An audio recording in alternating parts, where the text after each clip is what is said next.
Makhluk hidup mempunyai ciri-ciri yang membedakannya dengan benda tak hidup. Misalnya, hewan seperti kucing, burung, ikan akan memperlihatkan aktivitas hidupnya. Begitu pula dengan tumbuhan dan tentunya kita sebagai manusia. Meski begitu, manusia, hewan, dan tumbuhan memiliki perbedaan dalam menjalankan aktivitas dan cara bertahan hidup. Ayo bersama-sama kita ketahui apa saja ciri-ciri dari makhluk hidup. Ciri pertama yaitu bernapas.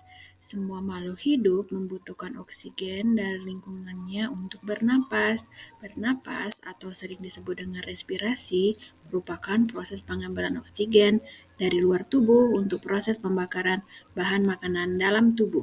Makhluk hidup yang hidup di darat mengambil oksigen dari udara di sekitarnya, sementara makhluk hidup di air mengambil oksigen yang terlarut di air.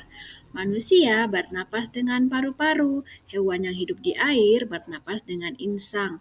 Sementara itu, paus dan lumba-lumba meskipun hidup di air bernapas dengan paru-paru. Tumbuhan sebagai makhluk hidup juga melakukan pernapasan. Tumbuhan mengambil oksigen untuk respirasi melalui stomata atau mulut daun, yaitu lubang-lubang kecil pada daun. Karbon dioksida dan uap sisa proses respirasi pada tumbuhan juga dikeluarkan melalui stomata atau lentisel. Ciri yang kedua yaitu bergerak. Untuk melakukan gerakan, makhluk hidup memiliki alat gerak tertentu. Manusia bergerak dengan kaki dan tangan. Hewan seperti cheetah misalnya berlari atau berjalan menggunakan tungkai atau kaki. Sementara burung terbang menggunakan sayapnya. Tumbuhan juga melakukan gerak namun sangat lambat sehingga gerakannya tidak terlihat oleh mata manusia. Tumbuhan bergerak saat tumbuh, misalnya saat mekar, akar menembus tanah, atau bunga berkembang, serta ujung tunas menuju ke arah datangnya cahaya. Ciri yang ketiga yaitu memerlukan makanan. Manusia dan hewan mendapatkan makanan dengan cara memakan tumbuhan atau hewan lainnya.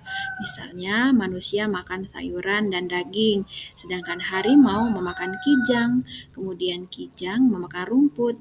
Tumbuhan pun memerlukan makanan. Cara tumbuhan mendapatkan makanan adalah melalui proses fotosintesis. Dalam proses fotosintesis, tumbuhan mengambil air dan zat mineral dari tanah dan karbon dioksida dari udara untuk diolah menjadi makanan. Proses ini terjadi dengan bantuan energi cahaya matahari. Ciri yang keempat yaitu pertumbuhan. Dalam pertumbuhan terjadi penambahan ukuran tubuh makhluk hidup yang semula kecil menjadi besar. Hal ini disebabkan adanya penambahan jumlah sel dan ukuran sel yang membangun tubuh makhluk hidup. Misalnya, manusia mengalami pertumbuhan dari bayi menjadi anak kecil, kemudian remaja hingga dewasa. Begitu pula dengan tumbuhan dari biji kecambah, kemudian menjadi tumbuhan muda hingga tumbuhan dewasa. Pertumbuhan pada makhluk hidup dipengaruhi oleh faktor dalam dan faktor luar. Faktor dalam yaitu dari tubuh makhluk hidup itu sendiri, misalnya hormon atau keturunan. Sementara faktor luar misalnya dipengaruhi oleh lingkungan. Ciri yang kelima yaitu berkembang biak. Makhluk hidup berkembang biak secara reproduksi seksual atau yang sering disebut dengan kawin dan secara aseksual atau tidak kawin. Berkembang biak atau reproduksi merupakan kemampuan makhluk hidup menghasilkan keturunan. Jumlah populasi manusia di dunia ini yang terus bertambah merupakan salah satu bukti bahwa makhluk hidup berkembang biak. Hewan pada umumnya berkembang biak secara seksual, seperti ikan, katak, kura-kura, hingga burung. Sementara hewan invertebrata atau hewan hewan yang tidak bertulang belakang dapat berkembang biak secara aseksual, yaitu membentuk tunas. Contohnya seperti hidra dan ubur-ubur. Tumbuhan juga bisa berkembang biak secara seksual dan aseksual. Perkembangbiakan seksual dilakukan dengan biji, misalnya seperti tumbuhan mangga, rambutan, dan jagung. Sementara perkembangbiakan aseksual seperti pembentukan tunas yaitu pada tanaman pisang dan bambu, cangkok atau stek batang. Ciri yang keenam adalah peka terhadap rangsang. Kemampuan makhluk hidup untuk menerima dan menanggapi rangsangan disebut dengan iritabilitas.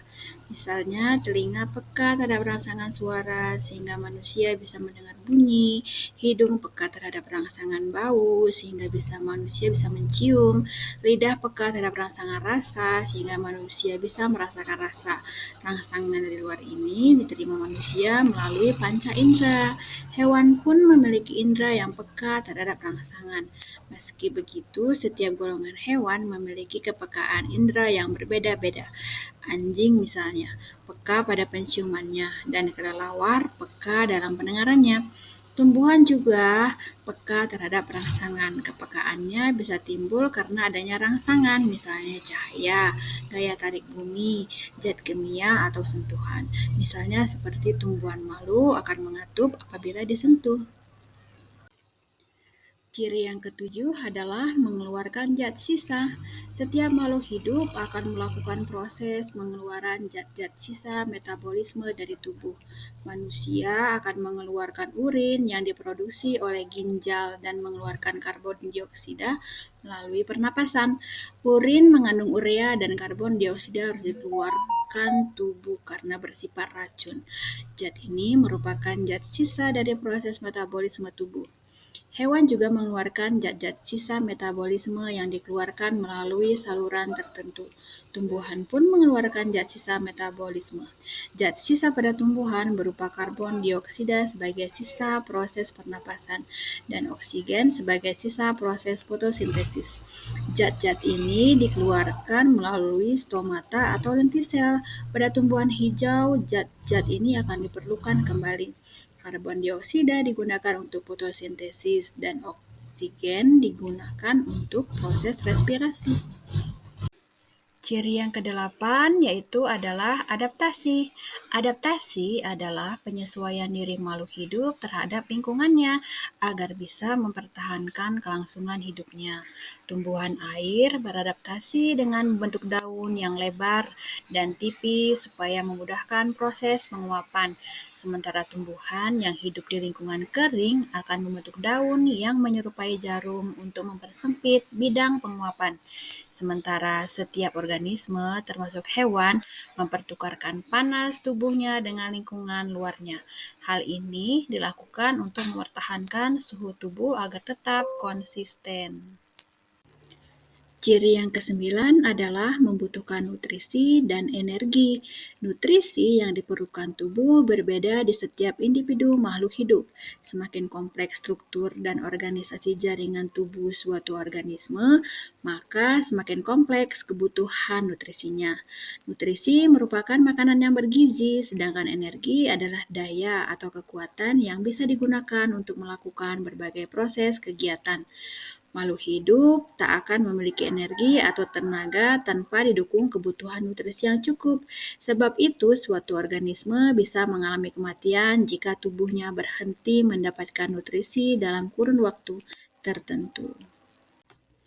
Ciri yang terakhir adalah metabolisme. Metabolisme merupakan proses pengolahan zat gizi dari makanan dan minuman yang telah diserap oleh tubuh suatu organisme untuk diubah menjadi energi. Metabolisme terjadi dalam skala sel, sehingga baik organisme uniseluler maupun multiseluler mengalami proses tersebut.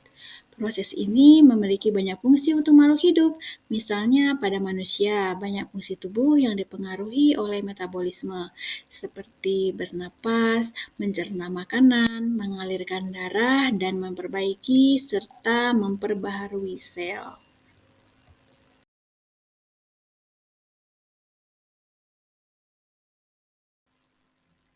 Hore, kamu benar.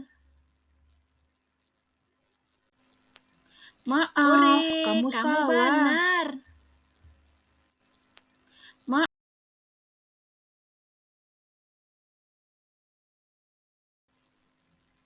Hore, kamu benar.